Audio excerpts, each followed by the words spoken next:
What's up, guys? I am in Dallas, Texas, and I have a very, very, very special guest, Kevin, aka Curry Fit Man Cook. Man, you a good hype bro, man. Definitely.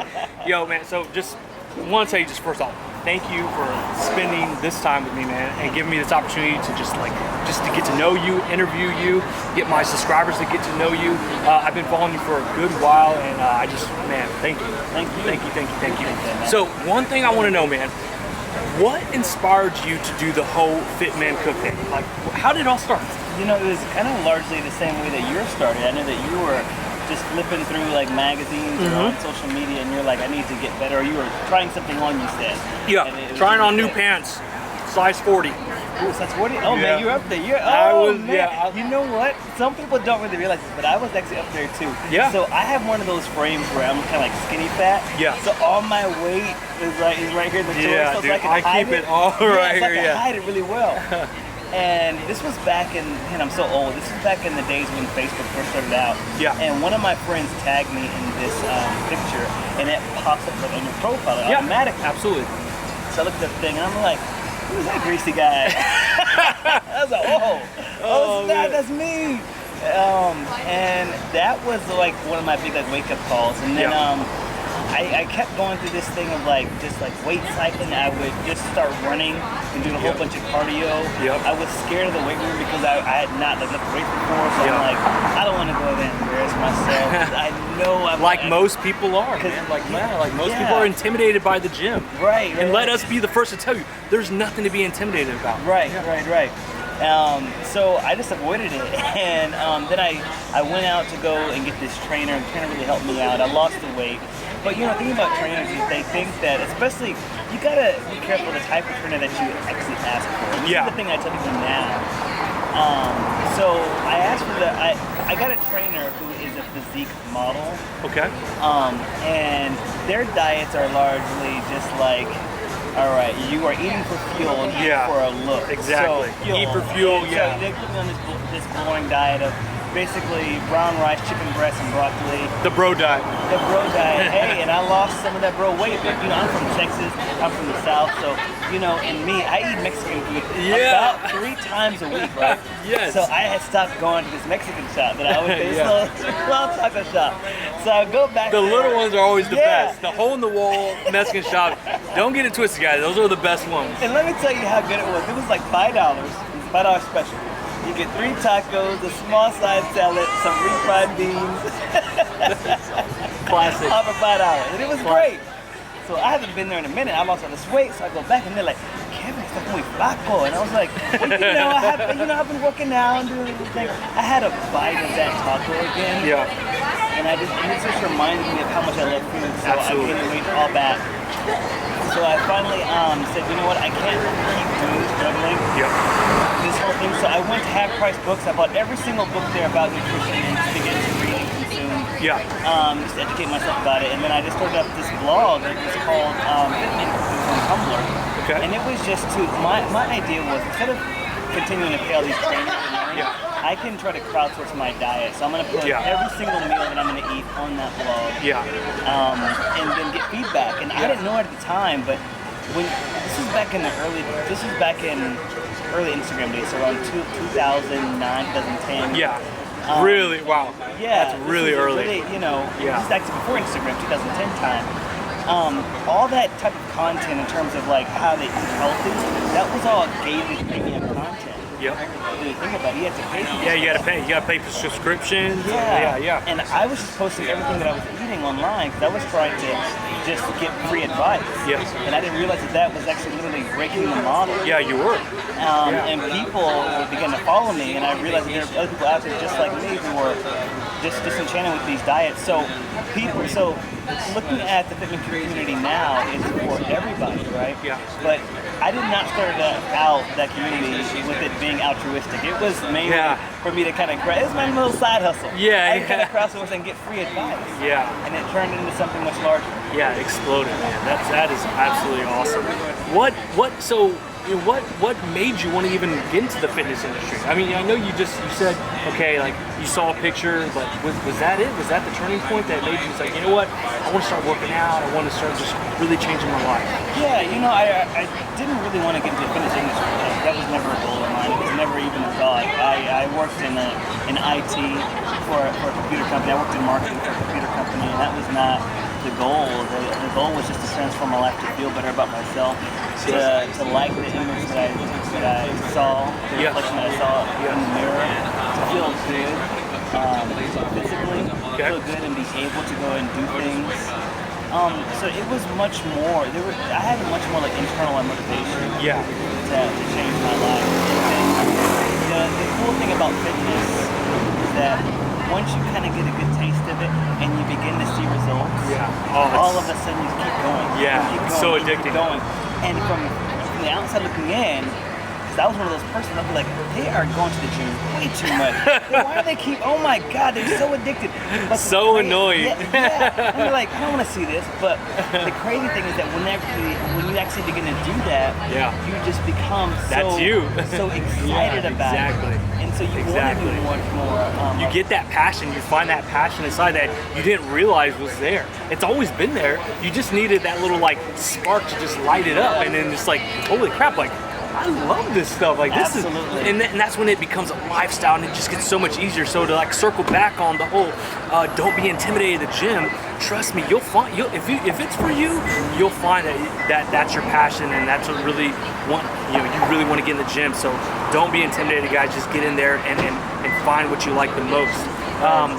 One other thing from both of us kind of, changing our lifestyles and losing weight, what would you say, like, for my subscribers out there, for people who want to lose weight, what's the best advice you can give them? Like, what's something that you took away from your journey that you want to share? I think start small. I have this thing, this analogy that I always give to people when I work with them, and it's sometimes we try to boil the ocean. So you'll start out and you want to turn it into this on day one. No. I mean, it's the truth. You see that and you're like, this is the same thing that you were doing. You see that number and you're like, oh, this guy's really good. And we see that and we think we're going to have that like day one. No, the health and wellness lifestyle is actually a lifelong journey. It is. So I tell people the most important thing is that you just start small. Don't start. Even if you're trying to eat healthy, don't try to overhaul your entire diet on day one. Just start with maybe just one meal, and that's what I did. And I just built my confidence up until all of a sudden, these healthy meals became a regular diet. And I didn't even realize. I was like, I haven't had a treat meal in so long. It just became normal, right? It became like it was no longer I'm doing one healthy meal. It's like that's just the way Kevin eats. And that's just the way you eat, and it just became natural, and it gets easier and easier over time, where you don't even think about cheat meals anymore, and that's just hey man, this is just the way I eat. I'm not on any diet. This is just what I do. This is my choice, and again, that lifestyle choice. I do watch a lot of your cooking recipes. I see a lot of your cooking videos on Instagram. I do sometimes see you do low carb, right? I've seen a couple of low carb stuff on your channel. I actually did keto for 8 weeks just to show people what it was. Oh wow, look at that, guys. And I did an 8-week transformation just to show people about the ketogenic diet and educate myself as well. I think it's important. I'm not an absolutist in that, like, I don't subscribe to any particular diet. And as you can see, I brought my friend here because we're out here at this one restaurant. I'm like, hey bro, I know you're keto. You can eat some carbs today. And I have eat some carbs. And I have no problem. I have no problem with that. I have absolutely no problem with that. And again, my subscribers know this, and you may not know this, but I believe in the ketogenic diet. I do the ketogenic diet, but it is not the end-all be-all, right? I know that it doesn't work for everybody, and it's okay to enjoy yourself and enjoy these moments right here. Like, when am I ever going to have another opportunity to chill with Kevin freaking Curry in Dallas? Like, I'm going to have fun. I'm going to enjoy this moment. Your life comes first. Life is too short, right, to be tied down and to be so strict because of a diet, right? You want to live, you want to have a very flexible lifestyle. Again, keto, I believe in it, I love it, but again, it's not the end-all be-all. I do a little bit of everything. So the recipes that I shared basically what I'm eating that day or what I've been like inspired to do. Yeah. So some of them are keto friendly, some aren't. But they are all calorie conscious a little. Yes, I can't exactly. And you know, to that point about the whole lifestyle, that's another piece of advice that I would give to somebody if you're starting out, is just to think about your diet in the terms that you want to, in the way that you live your life. So oftentimes diets fail not because the food is bad, but because it's not complementary to your lifestyle. So people will write me and they'll say, hey, I've been thinking about doing intermittent fasting. Yeah. What do you think about that? Like, it's great, but if you're social, if you are a very social person, you love to have dinner parties, you like to hang out with your friends on the weekends, and that's a part of you. That's really important. You need to make sure that your healthy diet and your healthy regimen complements those things. Absolutely. I couldn't agree with you fasting more. may not be the best just because it may fall in like a window where you can't really enjoy that time with your friends and family. So maybe that particular diet's not the right one for you, but maybe this one over here is. Yeah. Or modify it. Yeah. Make it your own. Like, you don't have to do this diet that certain way. You can take a little bit from the keto, you can take a little bit from paleo, you can take a little bit from the vegan, whatever you like. Intermittent fasting, and throw that into it, and you kind of morphed it in and you molded it into your own. There's nothing wrong with that. And I'm so glad Kevin said this, because this is something that I've been talking about lately on my channel about, you know, whether it's keto, vegan, you know, if it fits your macros, whatever. It just find what works for you, find what works for your lifestyle. Again, if you're gonna go into a diet and just be miserable, it's not sustainable. You won't keep it. You won't have fun. You won't. You know, you'll probably end up hurting yourself even more than when you started. Yeah. So, to kind of touch back on that keto thing, what are your thoughts on it? What do you think about it after your 8-week kind of journey? What do you think? You know, I actually enjoy the keto diet. I do think that there are a lot of benefits. I particularly think that it's really good for people who struggle with, you know, like blood sugar. Yes. You know, diabetes. Yes. I've seen that more and more. And here's my rant about any diet. The keto diet has worked for quite some time now. And I think that you were an early adopter of it. Yeah. And now all of a sudden it's becoming like super cool. And you're like, I've been doing this for years. Yeah, exactly. Like a trendy thing. Yeah. And what people will do is they'll look at you and they're like, oh, I want to be like that guy. I want to be big and ripped off, you know, like, yeah, I'm somebody the keto thing. And so they're basing like their lifestyle and their diet choices based off of what people kind of like. And so it does become kind of like this trendy, almost like a fad. Like almost, you hear it. Yeah, you could say so, everybody uses the F word when they talk about keto. It's just a fad diet. You know, but I don't think it necessarily is. No, yeah. I think that it can be a lifestyle. Yep. I don't think it's actually for everybody. In my video, the 8-week one that I did for YouTube, I talked about that. I said, you know, this is a great diet. I think that it really worked well for me when I was dieting down for like a photo shoot or for a brand video or something like that. It works really well. But I live and work around food all the time, and I love to travel, and I'll get invited to restaurants, and the last thing they want to hear is like, oh, okay. I can't have this, can't have that. Like, well, Why'd you come here? Why'd you come here? Coming out here? Yeah, exactly. You traveling for what? Exactly. You have this lettuce wrap? Yeah. No. So it doesn't fit my lifestyle, but there are ways that I do like integrate like periods of keto in my own diet. Good, and I'm so glad you guys get to hear that from someone who's tried it, who's someone who's been doing this for a really long time. Kevin, tell my subscribers, where can they find you? Like, are you working on anything right now? Like, what man, let them know. They want to know, man. Come on. Yeah, bro. So actually, I'm about to publish my first cookbook. First cookbook, guys. I'm really excited. Awesome. It drops December 4th. Okay. And I just got the first pass of it, and it was like one of those times when you first get like a body of work that you've been working on for so long, and you look at it. So proud. Like, oh yeah, I was proud. It was like a Drake tear. Kind of emo, bro. Yeah. I'm just saying. Awesome. I had that moment when I looked at it, so I'm really proud of that. Yeah. And then for the past couple of years, we've had like the #1 food and drink app, which has been amazing. Wow. What is this app called? It's called Fitman Cook. It's been on the Apple. There you go, guys. I'm gonna have to download it right now. Also the Android. So we're over like 1 million downloads.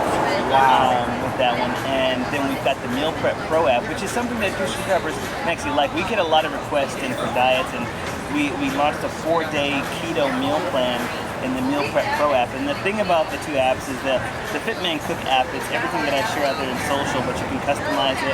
You can go grocery shopping with it. It's really easy to do that, to build your own meal plan. But the Meal Prep Pro app goes a little bit farther in that you actually are scientifically building out a meal plan for you. Wow. And you can swap in different meals, but it's going to stay within that calorie regimen. And you can also, and it's also designed so you can cook with a partner. So if you and wifey want to cook together, that's cool, man. You can make certain portions, and you can dedicate a small amount to her. And so they're both really cool apps. We're really proud of those. Those are doing well. And then I've got a couple of really big brand partnerships coming up that I've been really excited about. You got what? Some brand partnerships coming up. Okay, all right. And I can't talk about them right now, but one thing that I've been really trying to do is to get into people's kitchen in a much more intimate way, beyond just seeing me on Instagram and Facebook and YouTube. So that's awesome, man. Hey, who knows? Maybe you might have Kevin in your kitchen cooking you some food. Who knows? Man, well, Kevin, man, thank you so much for this opportunity. Thank you for giving me this time to interview and letting my subscribers get to know you. Again, we'll have all of Kevin's information in the link below to find his app, his cooking book, everything, that just to get more Kevin, right? You can never have more of Kevin. But no, man, I really do appreciate it, man. Thank you, man. I appreciate you, man. All right, guys. Peace.